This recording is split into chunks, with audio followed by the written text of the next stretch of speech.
Para la invitada del Ilustres del día de hoy, hay dos pilares fundamentales. Uno, mantener la niñez, sostener la infancia, el juego, lo lúdico, en un mundo de adultos que viven con caras largas. El segundo pilar es hablar desde la obra y no mostrar el rostro. El anonimato facial como parte de una estrategia para darle relevancia a sus obras en la vía pública y en otros espacios. Hoy tenemos el privilegio de charlar con una artista que ha dado vueltas varias veces al mundo con sus murales, con sus diseños y con sus pinturas. Señoras y señores, con ustedes, Pum Pum.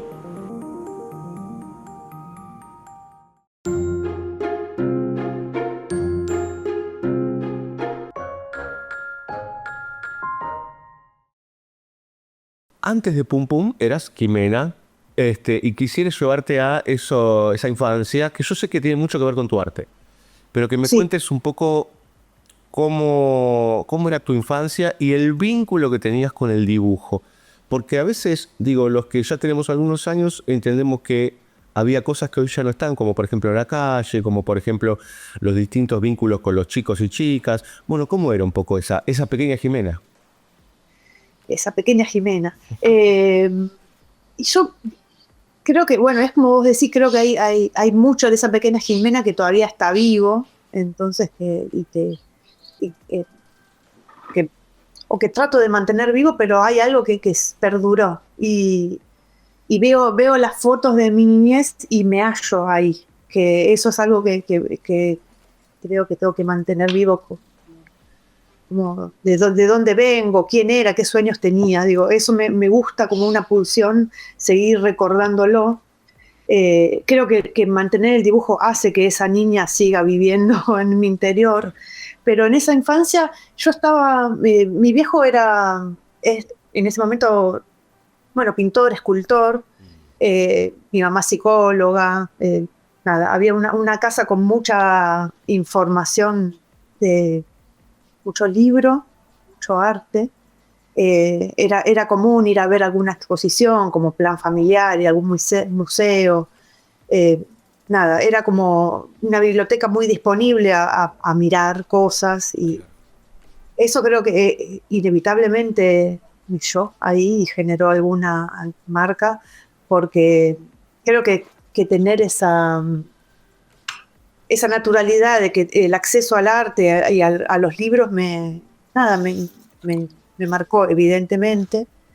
Y bueno, y nada, mucho consumo me encantaba tener esto, algo que creo que ya no existe hace años, ¿no? Pero papeles carta de Hello Kitty, de My Melody. Entonces yo coleccionaba ese papel con ese sobrecito, y de Con los hecho, sellitos, ¿no? Tenía unos sellitos al sí, costado. sí, me encantaba toda esa papelería, y la mantenía como en bolsitas y polutas. Había hasta un plan de canje entre amiguitas, de que si yo tengo dos de Kitty distintos, capaz cambio uno. Bueno, todo ese mundo de figuritas de Sarah Kay, de toda esta imaginería que me encanta actualmente.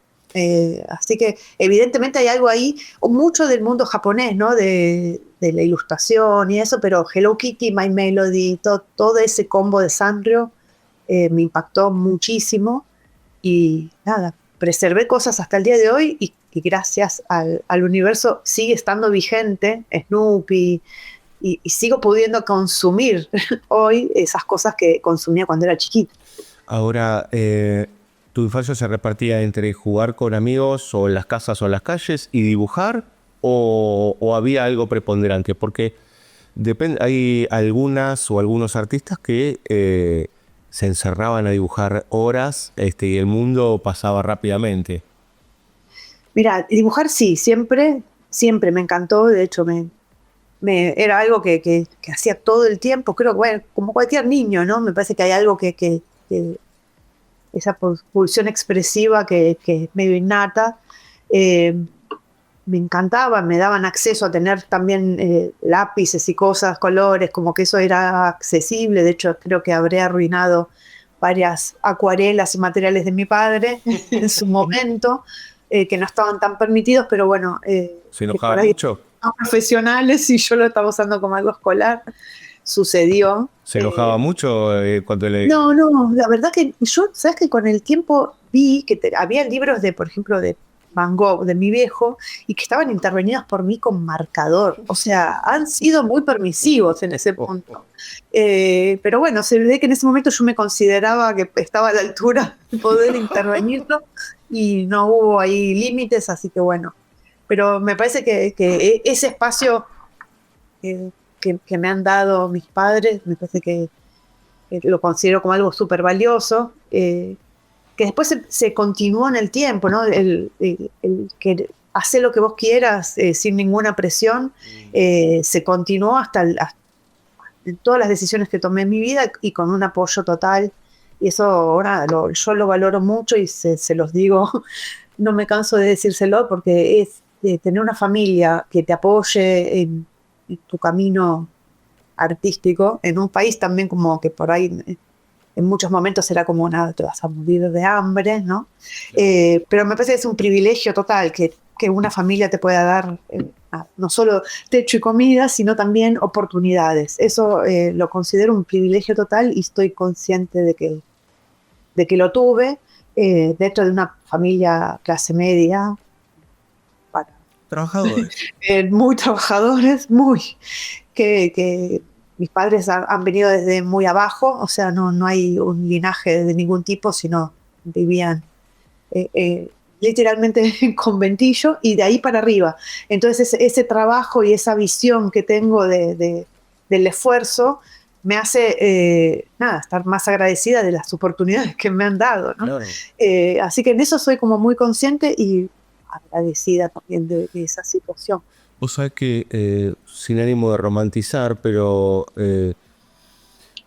hay algo del esfuerzo, de esas clases medias bajas, laburantes de todo el día y de matarse, que hoy parecen estar... Sigue habiendo mucha gente que trabaja, pero que uno la mira a la distancia, mira a sus padres, por supuesto, y cómo también tenían cierta tradición de que los pibes o las pibas, que los hijos eran el futuro, ¿no? Y con sus decisiones. Y yo me imagino que también vos lo habrás escuchado cuando eras chica o más adolescente. A mí me pasó que el run run alrededor era, este va a estudiar arte, va a estudiar algo, y después va a terminar en un maxi, bueno, el maxi por esa época no, pero laburando de cualquier otra cosa. Lo cual era una tensión que había que combatir, digamos, ¿no? En cuanto a las decisiones internas y muy personales. Uh-huh. Sí, totalmente. No, en mi caso no estaba flotando, flota como socialmente, Claro. eso. Por ahí no estaba la bajada en ese sentido, pero sí la noción de que hay que estudiar, ¿no? Hay que estudiar y que no había chance de no hacerlo. Pero como una cosa de superación también hay algo de que todo esto que hablamos, ¿no? De esa época y que venían de unas familias también que arrastraron mucho sufrimiento, ¿no? Entonces creo que ese dolor es, bueno, de acá acá no se vuelve y de acá se sale con conocimiento, con estudio, con trabajo. Era medio como ese, en muchas de las familias era medio ese el plan. Yo en eso, más allá de que por ahí está forjado por esto que decimos, que fue un poco de dolor por lo pasado, pero yo estoy súper agradecida porque gracias a eso yo, y al esfuerzo de ellos también, pude, bueno, no solo hacer todo primaria, secundaria, hice una carrera universitaria en la FADU, y después tuve toda una parte de experimentación que fue empezar a pintar random, algo que no estaba planificado y sin embargo ahí también tuve un apoyo que no en ese momento no era factible como una carrera, ¿no? Una disciplina que pudiera solventar una vida adulta en el futuro. Entonces me parece que ese apoyo también tiene un valor doble, ¿no? Porque ante la poca evidencia de que eso podría llegar a llevarte a un buen puerto, hubo un apoyo de decir, bueno, sí, vos tranquilamente podés hacer lo que quieras. Así que bueno, nada, por suerte tuve esa libertad también. No sé si te pasó a vos o si fue una continuidad. Viste que el dibujo hay un momento crucial. Yo creo que todos los niños y niñas dibujan un montón porque se comunican a través de ese lugar. Pero en el grueso de la población hay un momento que el acceso al lenguaje, el acceso a la escritura, corre al dibujo a un lugar en donde, bueno, los que podrían o las que podrían dibujar bien y se corta en una mayoría. ¿A vos qué te pasó? Digo, porque hay artistas que he entrevistado acá que me dijeron, bueno, tuve un hiato de como 8 o 10 años hasta que empecé otra vez a dibujar profesionalmente o metiéndome en el asunto. ¿Qué te pasó a vos? Yo creo que creo que nunca dejé de dibujar, esa famosa frase que todos los niños dibujan y digo, hay algo en la niñez en que esa expresividad y esa frescura es un volcán, ¿no? Y que mantenerlo a veces es difícil, esa llama.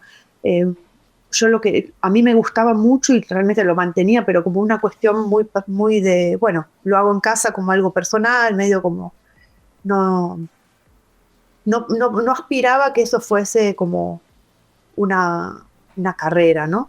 Pero yo en el secundario me encantaba dibujar, o sea, siempre lo hacía y trataba de meterlo, digo, mis carpetas estaban adornadas con mis tapas personalizadas, digo, todo lo que tenía era carpeta, cuaderno, todo estaba customizado por mis dibujos y era como imposible no estar dibujando.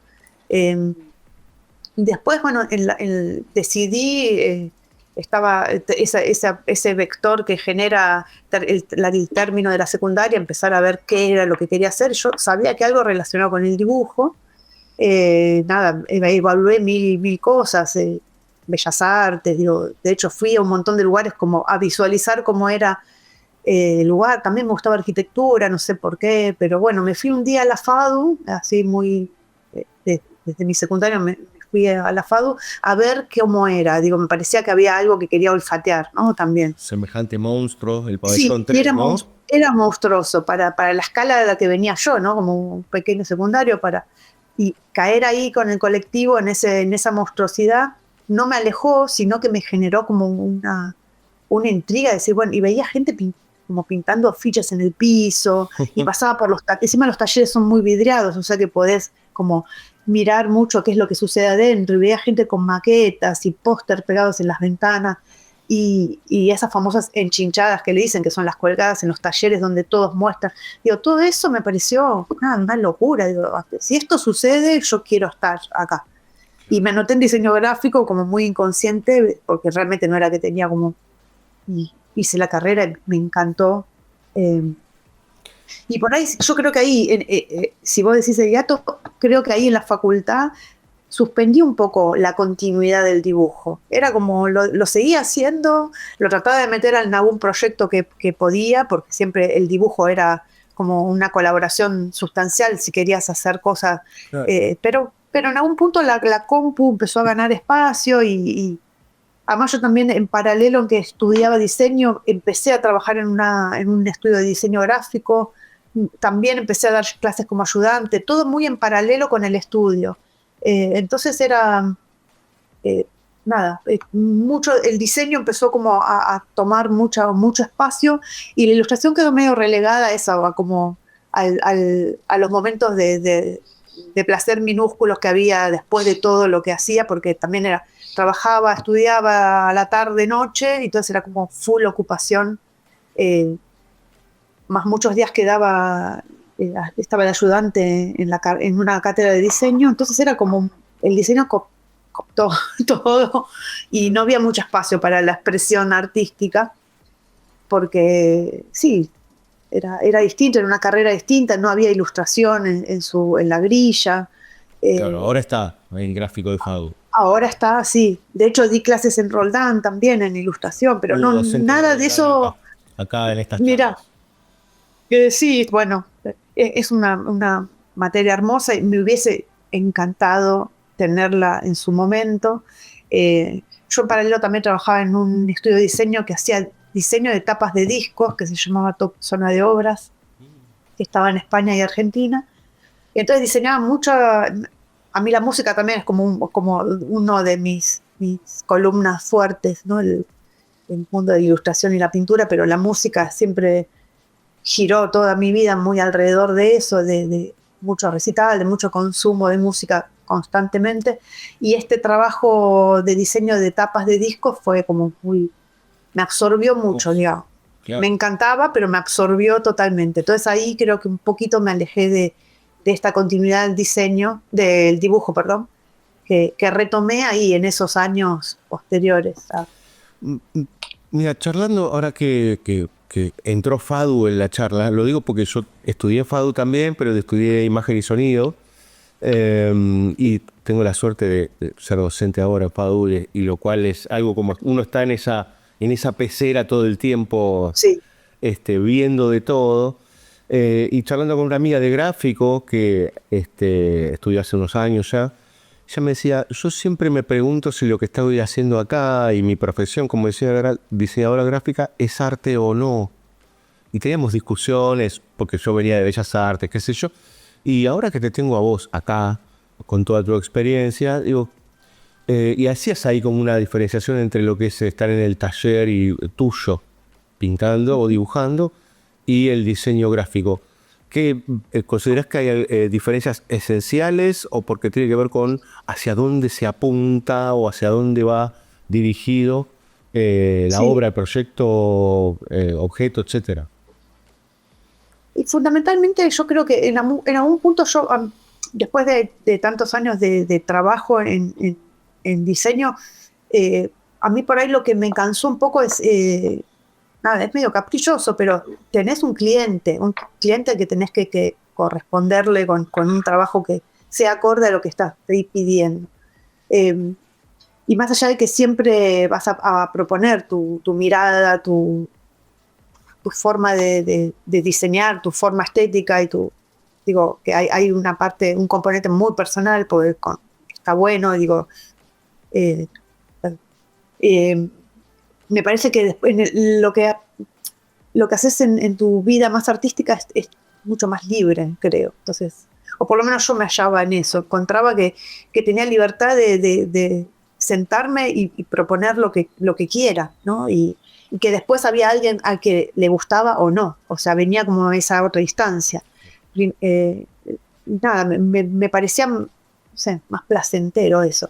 El mundo del diseño tiene un montón de cosas que me gustan y me sigue gustando, digo, no es que me alejé, no trabajo ahora, por ahí hago alguna cosa, pero más aplicada a mi mundo actual, pero no podría ahora trabajar en un estudio de diseño como lo hacía en esa época.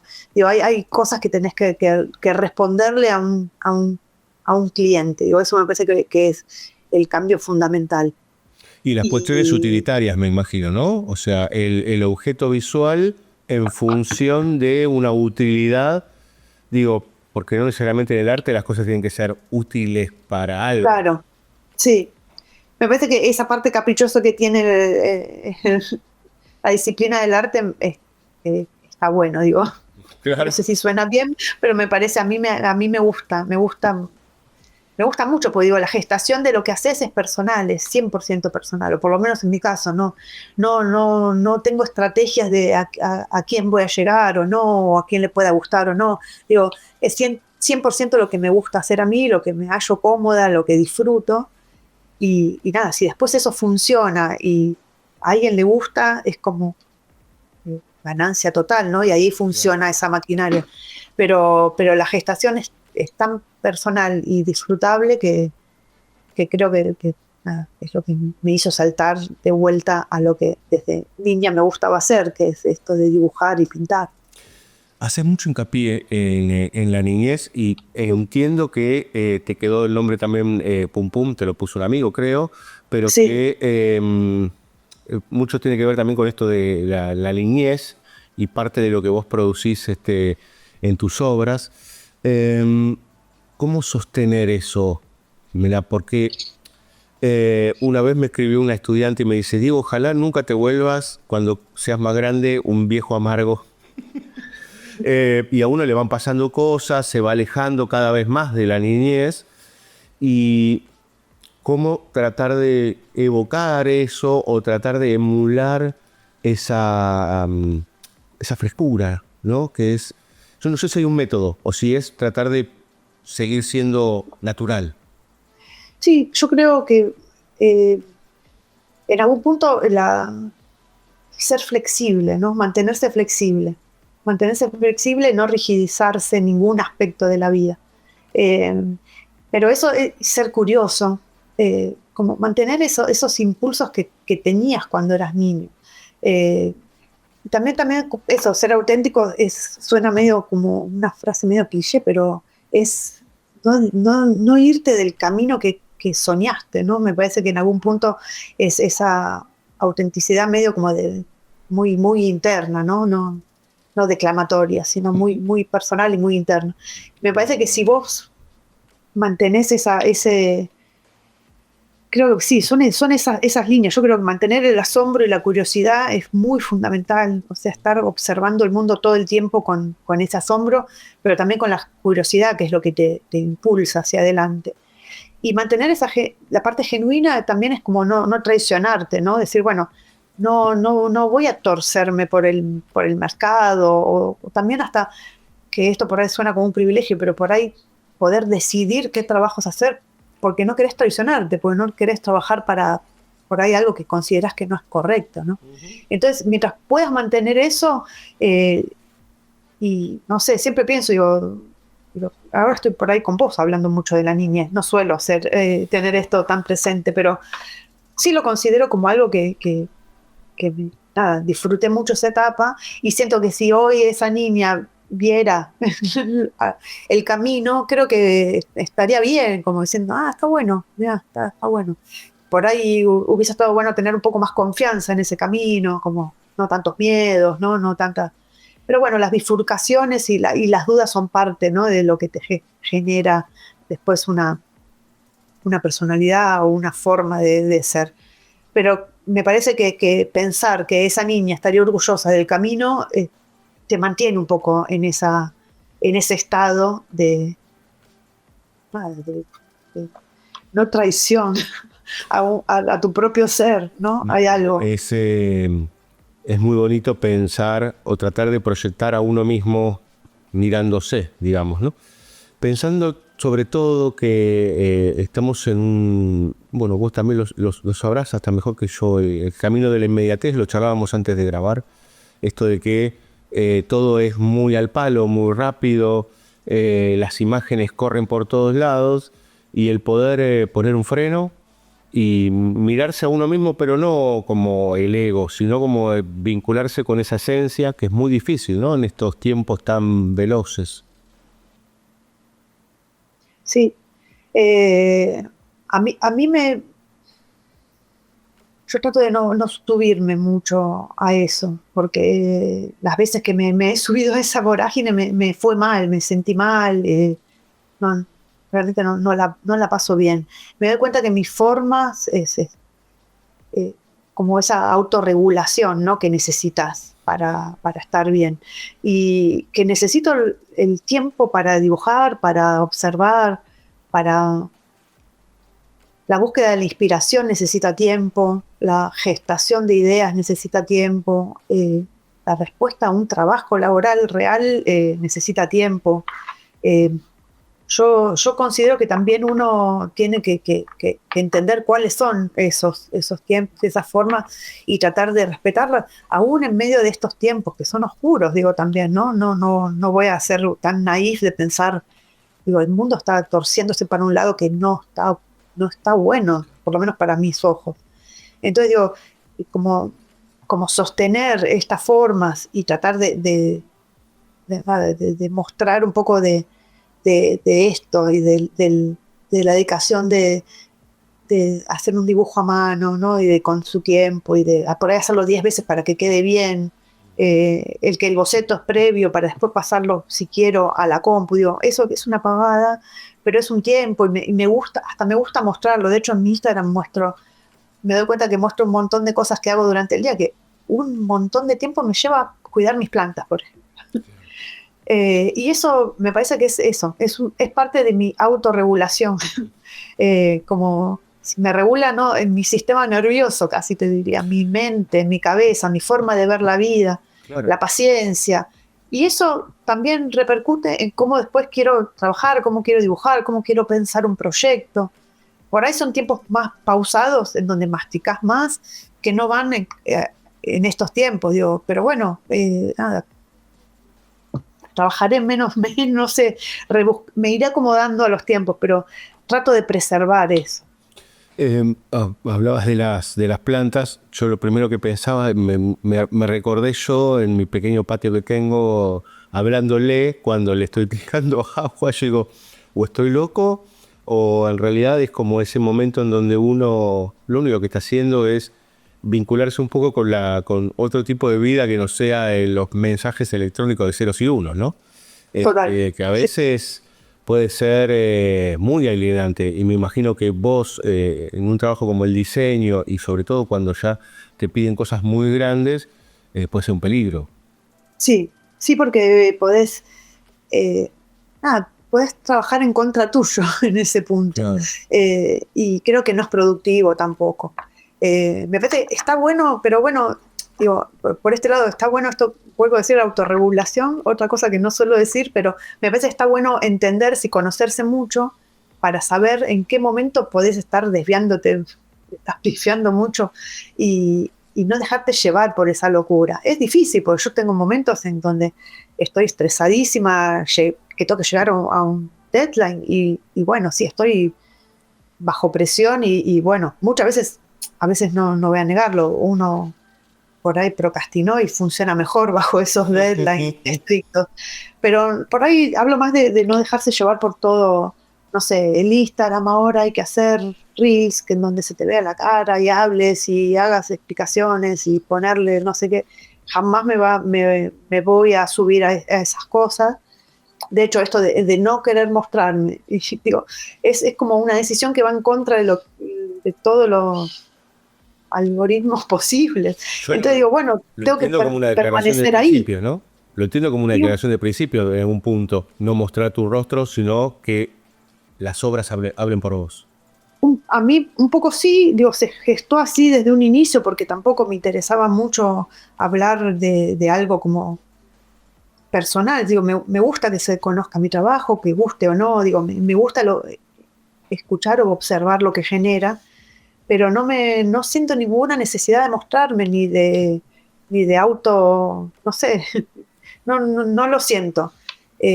Entonces, bueno, me parece que también eso que hablábamos, de ser fiel a uno mismo y bueno, no subirse a todas las que hay, porque todo cambia mucho y en algún punto también esto de permanecer en lo que vos consideras que está bien, creciendo, ¿no? Mutando siempre, porque el crecimiento implica modificarse, pero no autoagrediendo tu integridad. Claro. O, no sé, me parece que en eso, y sí, es dedicarle tiempo a lo lento también está bueno. Y hablar no sé, a mí me interesa mucho, por ejemplo, hablo de Instagram, que por ahí es lo que más uso, aunque no le estoy dando tanta bola, pero que es lo que por ahí a un montón de gente lo lleva por el camino de estar posteando todo el tiempo y haciendo esto, ¿no? Que está bien, yo observo y me gusta y consumo un montón, me fijo y digo, tengo un montón de tiempo en pantalla, no voy a hacerme tampoco la que vivo en una montaña ordeñando vacas, digo, me encantaría, pero nada, estoy acá en este mundo y entiendo que parte de mi trabajo es las redes, es estar presente, hacer cosas, ¿no? Pero me gusta mucho hablar, ponerle en Instagram de qué cosas me inspiran, por ejemplo, dónde encuentro inspiración o cómo se proceso. Y bueno, sí, estar, digo, esa mirada curiosa que hablamos tiene que estar presente y para estar curioso y poder observar necesitas tiempo. Para poder tener asombro sobre algo necesitas estar viéndolo con detenimiento. Entonces me parece que eso es una forma también eso, de absorber un montón de cosas que suceden y tratar de filtrar un poco entre todo lo malo que puede estar sucediendo, decir, bueno, pero yo me paro un segundo en esto para tratar de usarlo, ¿no? Que todo se trasluce después en tu trabajo y en tu forma de conectarte también con otras personas, ¿no? Como qué das cuando estás en relación con otras personas. Pensaba esto que decías, que lo entiendo como la contemplación, que es algo muy difícil en Occidente, que es algo muy vinculado más a ciertas culturas orientales y demás, que, bueno, ha llegado, pero que es muy difícil, en contraposición con el scrolling constante y con esta sobreabundancia del cortisol, etcétera, etcétera. Y por lo menos desde mi perspectiva como espectador o como consumidor de lo que vos producís, mucha de tu obra está en espacios físicos o está en objetos intervenidos en donde eso puede perdurar más tiempo o pedir quedarse un rato mirando esa pared, ese frente, esa casa o alguno de esos objetos que por ahí vos has trabajado. Entonces, ¿cómo o qué lugar ocupa de alguna manera eso de intervenir el espacio, intervenir lugares, no digo no usuales porque el graffiti es algo que existe hace mucho tiempo, sino saber que eso posiblemente, posiblemente no hay ninguna chance de que la gente no lo mire, ¿no?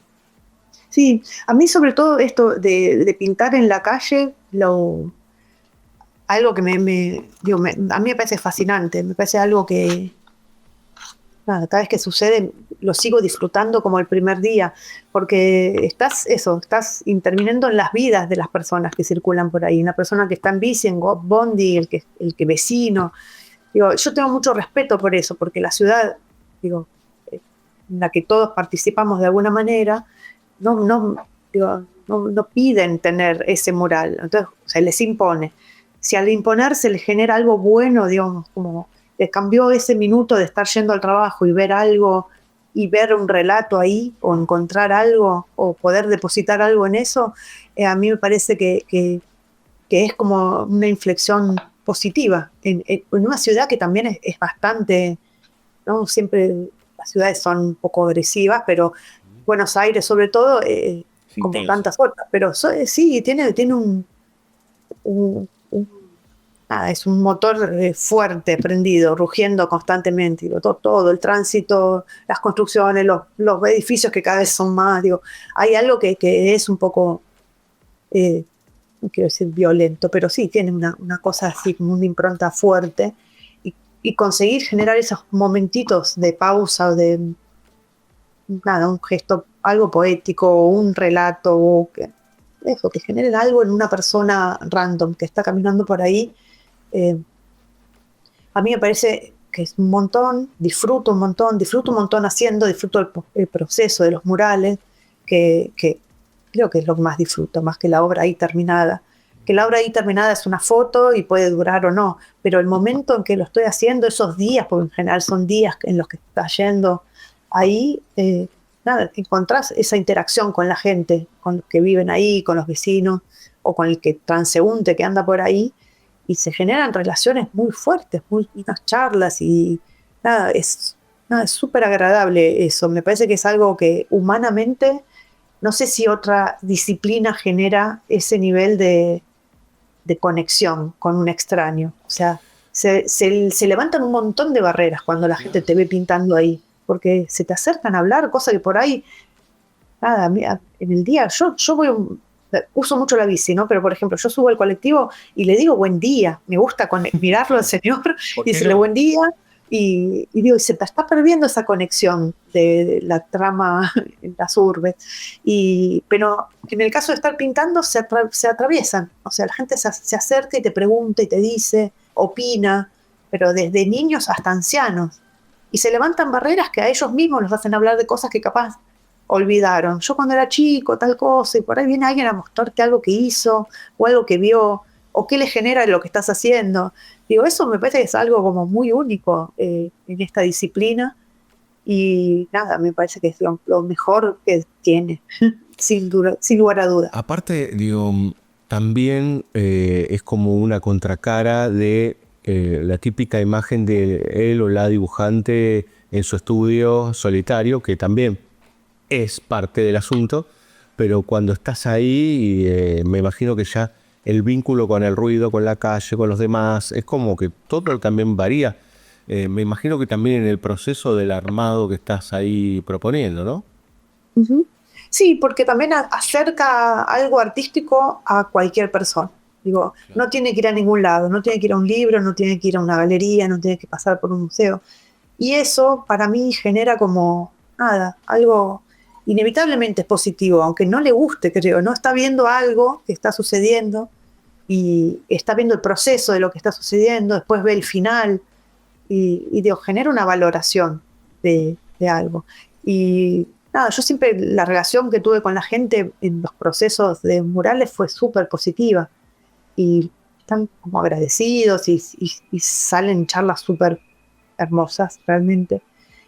Así que nada, eso es algo está buenísimo.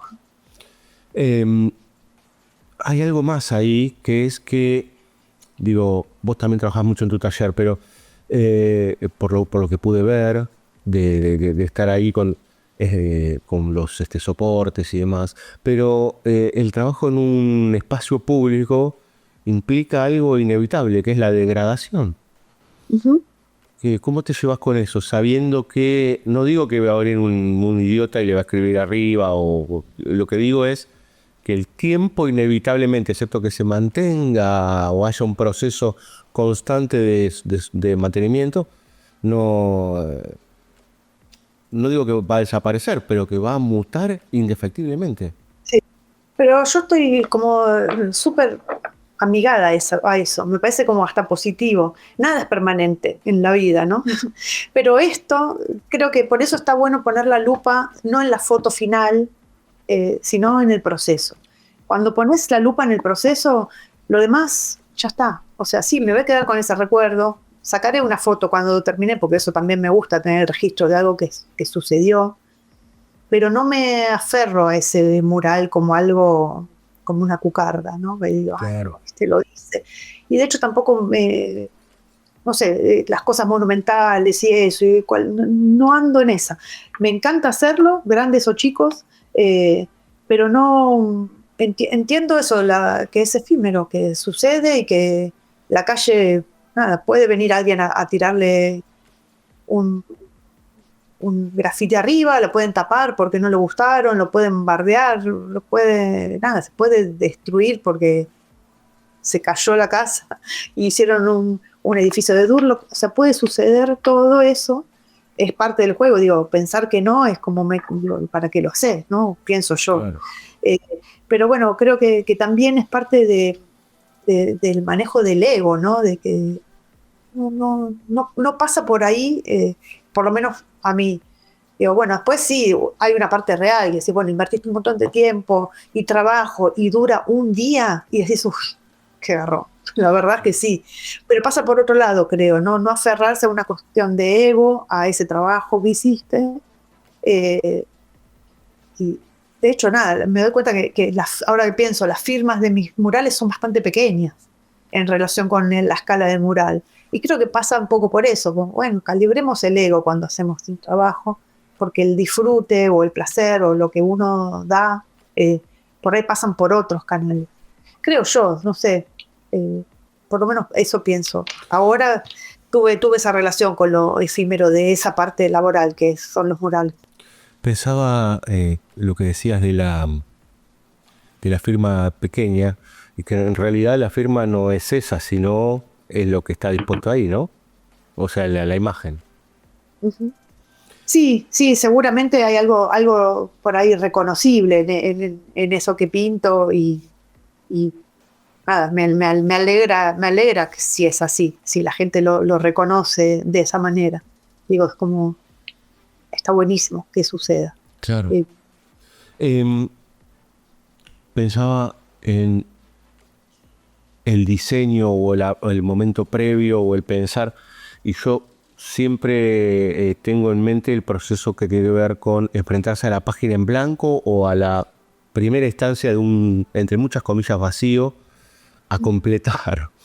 Sí. ¿Cómo son esos procesos, Jimena? Porque a veces es algo que aparece, porque aparece, o es un insistir, ya que sos diseñadora, en el proceso es súper importante? Sí, sí, el proceso para mí es súper importante. Me ha generado bloqueos totales, los tengo todo el tiempo, y a veces es al punto de ridículo, de ponerme en un papel y decir, no, no puedo hacer, como con un lápiz, o sea, este lápiz, este papel, y decir, no puedo hacer esto. ¿En qué momento pensé que podía? Muchas veces llego a esa instancia. Pero también tengo ya mis atajos, ¿no? A mí me gusta mucho tener, estos cuadernitos de bocetos. Tengo miles, ¿no? Y me la paso haciéndolos, miles, todo el tiempo, haciendo mini dibujos, bajo ideas, anoto frases. Es como esto que te digo de estar con el radar prendido, esa curiosidad y eso. Siempre estoy o anotando frases que escuché en una película, en un libro, o leí en un libro, o imágenes, o lo que sea, y bajo a estos cuadernitos, y estas son como mi caja de herramientas, digo, siempre recurro a ese cuadernito, porque generalmente los hago cuando no estoy con nada en particular, un laburo. Entonces me parece que es el acopio de imágenes y de ideas que después sí me va a servir. Es la cajita de herramientas a la que voy a volver. Y por lo menos a mí me funciona así, porque después sí, evidentemente viene por ahí un pedido muy específico y hay que sentarse y gestionar algo desde cero, pero tengo todo ese imaginario continuo de cosas que por ahí son mínimas cosas que sucedieron random, en donde la inspiración viene de cualquier lado, ¿no? Podés estar escuchando música y una frase te gustó, o veo una escena en la calle y digo, ay, mira, este perrito y esto, no sé, como cosas muy simples. Y yo me trato de bajarlo, aunque sea muy así rápidamente, a estos cuadernitos. Y tengo miles de frases y dibujitos pequeños en una misma página.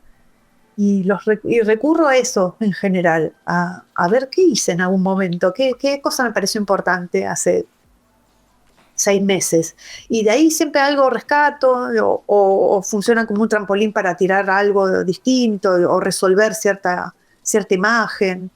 Y después nada, eso, las paletas de colores, me gusta mucho como observar cosas, lo que sucede, lo que veo, digo, ay, este funciona re bien con este color, qué lindo, me lo guardé. Y así, entonces tengo esa caja de herramientas continua, y que esos recursos son a los que voy cuando tengo que gestionar algo. Como una suerte de bitácora o reservorio que tenés ahí de apoyatura, ¿no? Sí, total. Ahora está el otro paso, que es el momento de la decisión de trabajo terminado. No hablo particularmente de cuando hay un deadline, porque eso es cumplirle a un otro, a una otra, o a un cliente, lo que sea, sino cuando una obra de índole más personal, hay que decidir, ¿no? Bajar la persiana o despedir el barco, como sea. ¿Qué te pasa a vos? Y a veces me es difícil decir hasta acá. Porque, es un quilombo. Sí, y mismo me pasa hasta con los murales, que a veces me doy cuenta que los empiezo sigo, y la gente por ahí, si estoy con alguien, me dice, pero ya está, soltalo. Y bueno, hasta que lo arruino, sí, seguramente lo arruiné. A veces me paso de detalles o de obsesión, y ahí cuando me doy cuenta que estoy medio encharcada, como que no estoy avanzando, ahí digo, no, sí, ya está. Como... Y si no, a veces cuando eso es de los murales, cuando es un trabajo, poner algún cuadro y que lo tengo, a mí me gusta mucho el pasar de los días, ¿no? Lo tenés colgado y lo viste, te fuiste a dormir, lo ves a la mañana, sí, claro. Y siempre le vas viendo cosas. Y todos los días un cuadro distinto. Sí, es increíble, lo vas viendo y decís, pero ¿cómo ayer me parecía bien esto? Está mal esta paleta. Y la vuelvo a bajar o la saturo. Entonces, tengo capas y capas de cosas que las voy modificando, porque el paso de los tiempos me ayuda a ver eso. Me ayuda también sacar fotos y verlo sin mi ojo, que el ojo te equilibra mal y te engaña. Entonces veo las fotos, las doy vuelta, digo, ver, hay algo que está descompensado. Tengo esa cosa del paso del tiempo que me gusta verlo y ir modificando hasta que en algún punto digo, bueno, ya, tengo que, pero me lo tengo que decir yo misma, no es que sienta una pulsión, decir, listo, esto está feliz, terminado. Es como decir, listo, basta, no la sigas, que la vas a cagar, ¿viste? Esa sensación de que, bueno, así que es medio como, bueno, la suelto medio a la fuerza, autodiciéndome, ya está.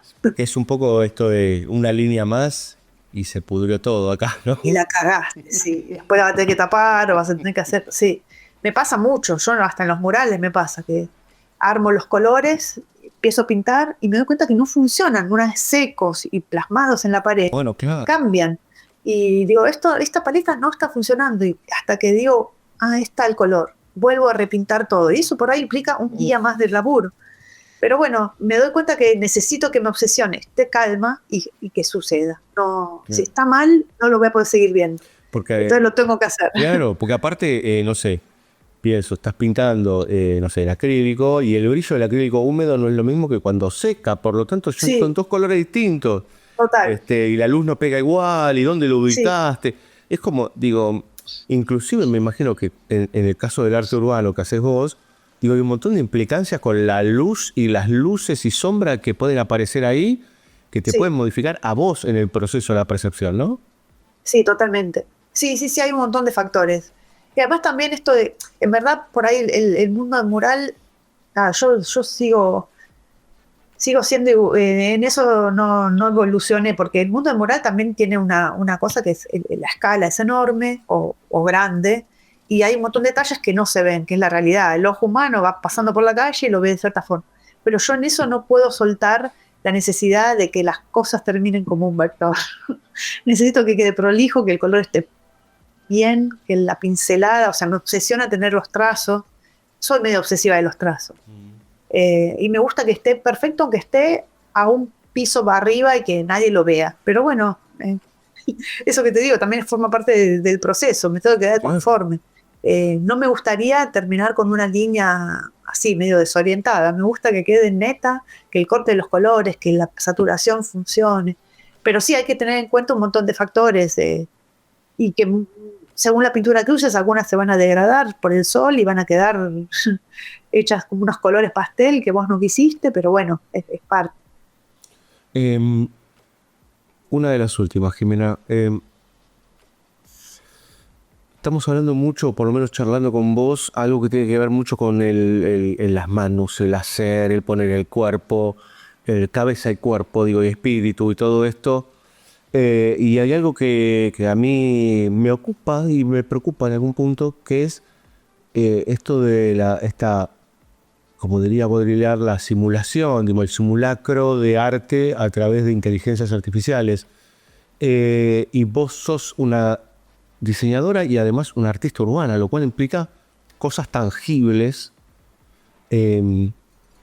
¿Cómo te llevas con eso? Porque parece un cambio de paradigma que a mí en momentos me da un poquito de miedo, por momentos trato de no darle importancia.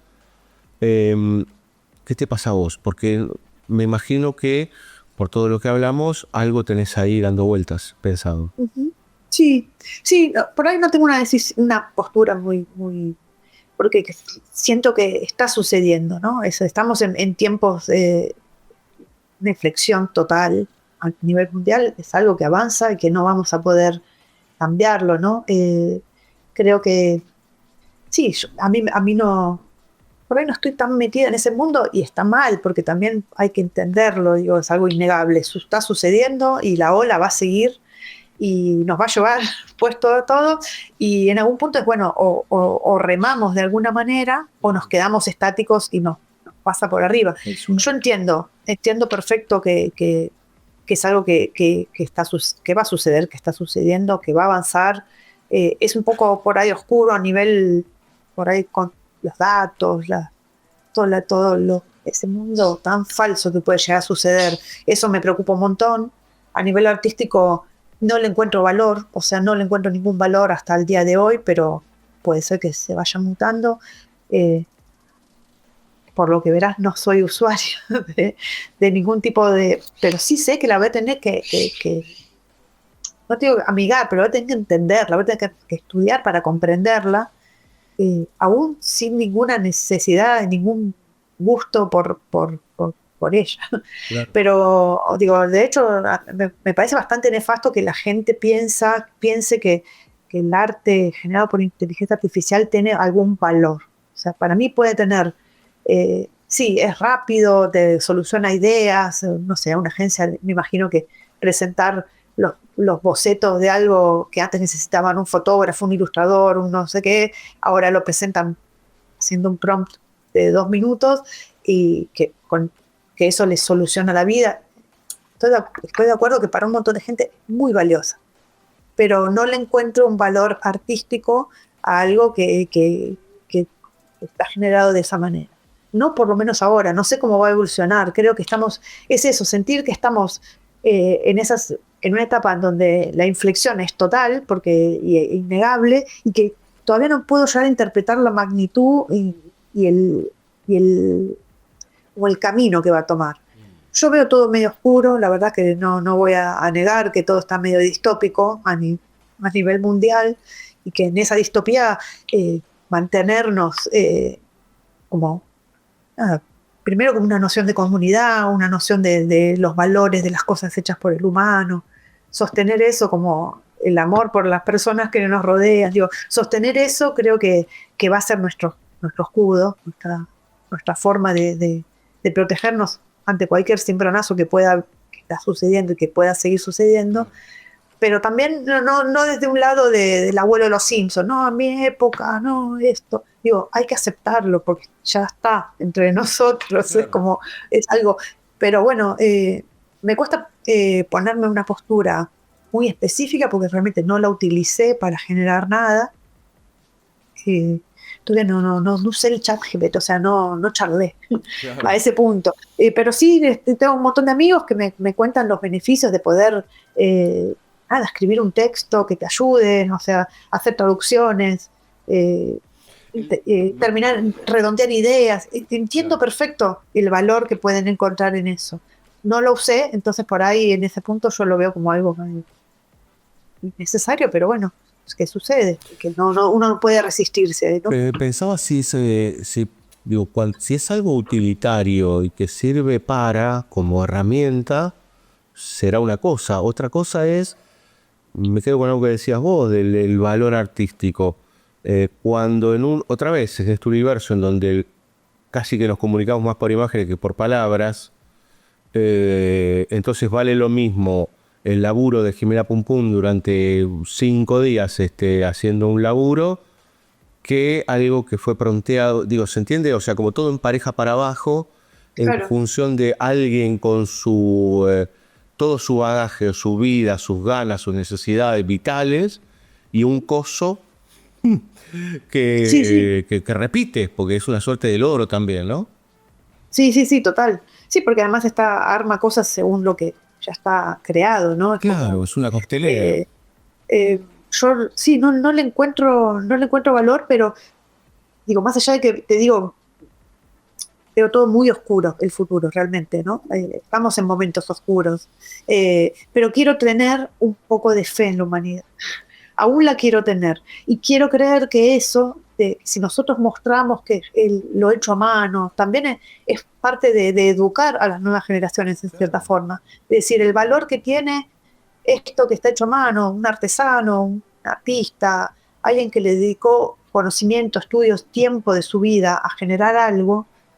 Y si uno empieza a hablar de eso, creo que el poner en valor eso, más que atacar a lo nuevo, que es medio imbatible, creo que por ahí podemos tener un poco de fe. Digo, no sé, a mí me siguen gustando que existan oficios. Sigo valorando un montón que existen esos oficios, pero con un montón de amigos que hablamos, lo siguen valorando. Entonces por ahí es volver a poner en charla eso, para que se sepa que ese ebanista, que ese, no sé, herrero, no, todos, o sea, todos tienen un estudio y un tiempo dedicado para que ese objeto termine como está, en tus manos. Entonces, si ponemos el foco, yo creo que también poner el foco en eso, en el tiempo, en el valor, en el estudio, en el tiempo invertido, ¿no? Tiempo de vida. Me parece que si ponemos en valor eso, sin necesidad de generar el ataque a lo otro, no, que esto, me parece que por ahí genera ahí ese llamita de esperanza que podemos llegar a tener. Pero eso es algo medio colectivo también, es explicar, es educar, es generar valor, que vuelva a tener valor hacer esas cosas y dedicarle tu vida por ahí a un oficio. Entonces, creo que es medio así. Yo, por mi lado, sí, puedo estar puteando a la inteligencia artificial, pero creo que también ahí no estoy generando nada positivo y no voy a hacer nada con ese alfiler tratando de pinchar a la inteligencia artificial. Pero diciendo sí, lo asumo, la quiero conocer, quiero saber de qué se trata, pero reconozco que el valor, por lo menos para mí, humanamente, está en todo este otro universo. Entonces, si todos, muchos, empezamos a gestionar y a transmitir eso, por ahí hay algo. Y van a existir y coexistir. Y bueno, después estará la persona que quiere un ploteo de 3 metros por inteligencia artificial, con esos volúmenes y esas luces artificiales que son todas iguales, o alguien que querrá algo pintado a mano, así como alguien quiere un mueble chino que se arma y alguien que le pide a un carpintero y no, hacémelo, redondeale acá, hacémelo en tal madera, las selecciones, el tiempo. Yo creo que eso va a seguir coexistiendo. Quiero creer que no es la muerte, pero bueno, para eso implica que comunitariamente eduquemos, expliquemos, pongamos el ojo en eso. Sí. Y ahora sí, antes de irnos, Jimena Pum Pum, ¿podría vivir sin dibujar? No. Decididamente no. Lo hice todo el tiempo de mi vida. De hecho, tengo un bello callo en mi dedo por el uso del lápiz, que estoy orgullosísima. Mis únicos callos en las manos es por cómo agarro el lápiz y por cómo agarro la bici. Cicatrices de guerra.